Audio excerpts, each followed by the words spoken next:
What's good, my fellow soloists? The Soloist here, bringing you another video. Today's video is brought to you by Core A Gaming. He is a sick YouTube channel where he breaks down abstract concepts. Yesterday I posted, or earlier today I had posted another video of his talking about the overpowered moves. What makes an overpowered move in a fighting game? That video is definitely something you want to go watch, so go ahead and check that out. After you check this out, today's video is about taunting and mind games in fighting games specifically. And the reason why this is important because it's such a hard concept to explain to a lot of people. They don't, unless you're fully immersed in the world of fighting games or you're fully immersed in a specific fighting game, it's hard to understand, how much taunting, teabagging affects the way the game is played. A lot of people think that it's just simply, you have your control, you do what you do, but it's such a part of the gaming community. But again, it goes far beyond that as well. Teabagging is not just something specific to gaming, but you see it obviously in a whole bunch of other games. Trolling is everywhere. Shooting games, Call of Duty, all that stuff is there too. But as it relates to, fighting games specifically, I think mind games is a huge, skill. It's a huge advantage you can have in the game. And it's what he's going to be talking about in today's video. So, very interested to see what he has to say. He usually breaks down, the videos so well, so beautifully. That's why I love to watch his videos. As I said in my last video, I watched about 3 or 4 of his videos. I wish I had, took the time out to record it, but I was just so interested in what he had to say that I didn't take the time out to do it. And I'm not the guy to just react to it, fake react to it and post it again, which I see a lot of people doing, because anyway, that's nothing to do with it. I'm gonna let people live their life. I'm gonna just live mine. So hopefully you guys will enjoy this video. But first and foremost, if you guys could do one thing for me.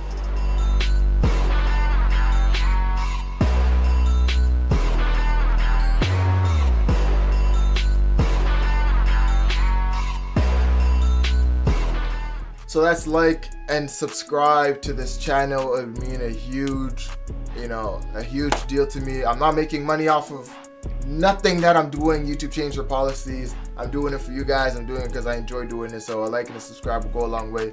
So without further ado, let's just check it out. I have it up here. So we're just gonna get started.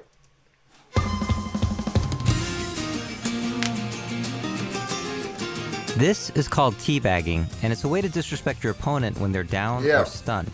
So you kind of have to use your imagination in Street Fighter because it doesn't look as convincing as it does. I turned on the volume a bit because I think it's a bit too loud. On his journey to winning Capcom hopefully Cup you guys can hear me. And bringing home $230,000, NuckleDu teabagged his opponents in-game during crucial matches to get in their heads and compromise their gameplay. It's so annoying when people do that. Oh my god! NuckleDu! In fighting sports, you see taunting all the time, and some of the greatest fighters have used it to throw off their opponent's mental game. It's no different in fighting games, but as you'd expect, people react to it in different ways. Some will laugh it off, some will taunt back, right, and of course, some will get pissed off. Taunting is such a powerful effect on people that the Killer Instinct World Cup considered banning teabagging because an incident escalated into death threats on Facebook. Of course, this caused a debate in the FGC about the lack of e-sportsmanship. But what I found most interesting about this whole thing was the inherent power of pressing down a bunch of times. A stunned opponent is usually an opportunity to build meter by whipping attack. Guys, are we death threats because somebody teabagged and was taunting them in a game? That's craziness. But I get pissed off too, and there's sometimes when some people are teabagging me and I'm like, yo, I wish you did that in real life. You're lucky I don't know who you are. So again, I think I'm a bit of a hypocrite on that one, but yeah, teabagging does have that power. And he was just about to mention the power of just pressing down, repeatedly has such a crazy effect. And again, it's a way to communicate, and gamers all understand this. I think it's a pretty cool thing. But yeah. Attacks. But more and more players seem to prefer doing some mental damage here instead. Arguments in favor of taunting usually involve how they're an integral part of mind games. But to know what that means, it helps to know how mind games work. 2 major components of mind games are conditioning and emotional influence. Conditioning is when you make your opponent behave in a certain way so that later you can bait them into doing something And the counter breaker, it's huge! or scare them into doing nothing. From Phenom at just the right time. Here we go, command throw. Another command throw. Oh boy, I feel like this is Something Phenom loves to do. The fourth one, you never know. Yes, there it is. Wow. In psychology, the two major types of Wow. conditioning are classical conditioning Conditioning and and operant operating. conditioning. Classical Right. conditioning is when a stimulus is able to trigger our reflexes, like when Pavlov's dog learned to salivate just by Yep. hearing a bell, or when a child cries at the sound of her father putting ice cubes in a glass. Operant conditioning is when we use rewards and punishment to control someone's decision-making, which is awesome for competitive gaming. In the 1930s, psychologist B.F. Skinner showed that he could control the voluntary behavior of rats and pigeons with an invention he made called the Skinner box. If a Right. pigeon produced a desired behavior, like pecking a red disc, it would be rewarded with food, which would increase the chance of repeat behavior. This is called reinforcement. If the test subject failed to Positive do something, reinforcement. it might receive an electrical shock, which would obviously decrease the chance of repeat behavior. This is Negative simply called reinforcement. punishment. Operant conditioning is so effective, it's actually been used to train pigeons how to recognize signs, play ping pong, and distinguish Impressionist paintings from Cubist paintings, I kid you not. We can see this learning process when people use special moves in a fighting game. Wow. For example, Nash's EX Moonsault. If the move hits your opponent, we're likely to use it again. If the move gets punished or is not very effective, you'll be less likely to use it. This simple fact of conditioning is why Makes people sense. spam moves. If it works and you don't know how to stop it, expect to see the move again and again.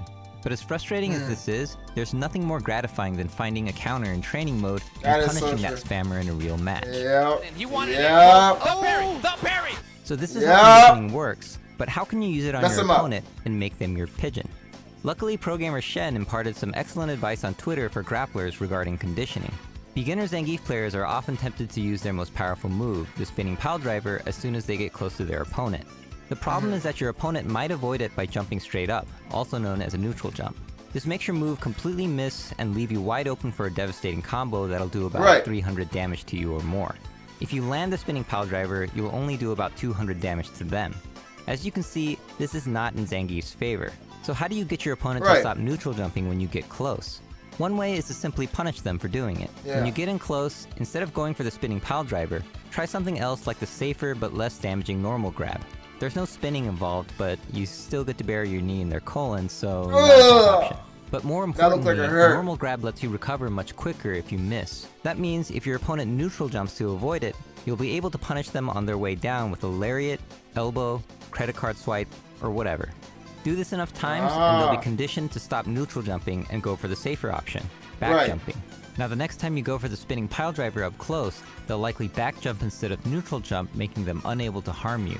Getting your opponent to back jump to escape is an integral part of the grappler archetype, and many of them have moves designed to catch people doing just that. Give him another hand. Wow. Fire! Grabbing it with the Ultra G. Wow. One of the defining characteristics of a character's playstyle is what kind of emotion they can make the opponent feel, and that's because emotions can affect your decision making in different ways. You might have Agreed. guessed it, but the grappler archetype is designed to incite fear. Fear makes you less likely to take risks, which explains why a good grappler will make you want to scramble and escape. But what's interesting is that the same study that showed how fear makes you take less risks showed that anger had the opposite effect. Anger actually resembled happiness and optimism in that it made you more likely to take risks. Wait. I'm sorry, I gotta bring that back, 'cause I don't think I've caught what he was trying to say there. I understood what he was saying Which there. explains why a good grappler will make you want to scramble and escape. But Right. what's interesting is that the same study that showed how fear makes you take less risks showed that anger had the opposite effect. So anger makes you take more risks. Okay, I think I Anger understood. actually resembled happiness and optimism in that it made you more likely to take risks. Angry people have even been found to be less worried about terrorist attacks and more optimistic about marrying someone wealthy. Just like when you do bold things when you're feeling yourself, anger has a similar effect. This explains why being angry can sometimes help you Right. win. Okay, I can understand that. I go actually angry. But you can probably see why getting angry is not a sustainable strategy, especially if that's what your opponent wants you to do. Just like how there are characters designed to induce fear, there are People ones are that are funny, designed man. to I love the purposely gaming anger community. and frustrate your opponent, causing them to take more risks. The classic example will be Guile or any zoner. The Guys, goal I'm here gonna take traditionally the is- second. I'm gonna take a second here to ask you guys again to do one thing. If you haven't already subscribed and liked this video, go ahead. I'll give you guys 5 seconds to do it. I'd really appreciate it. Do that now. We'll just jump back into this.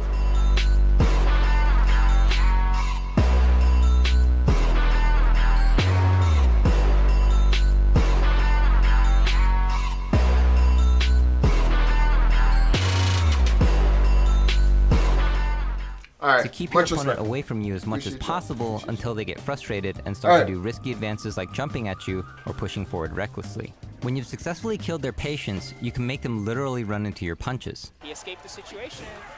Oh my god. Oh, He took it! Knuckle Dude with the triple Wow. fierce. And this is why I think Knuckle Dude is such a strong player. His two main characters are Guile and Armika, a zoner and a grappler. On the surface, it seems like his multi-character arsenal is to cover up bad character matchups, but having characters that provoke radically different emotions is invaluable for the player matchup. He demonstrated this at Capcom Cup 2016 when he used Guile on MOV and Mika on Ricky Ortiz, both who specialize in the same character, Chun-Li.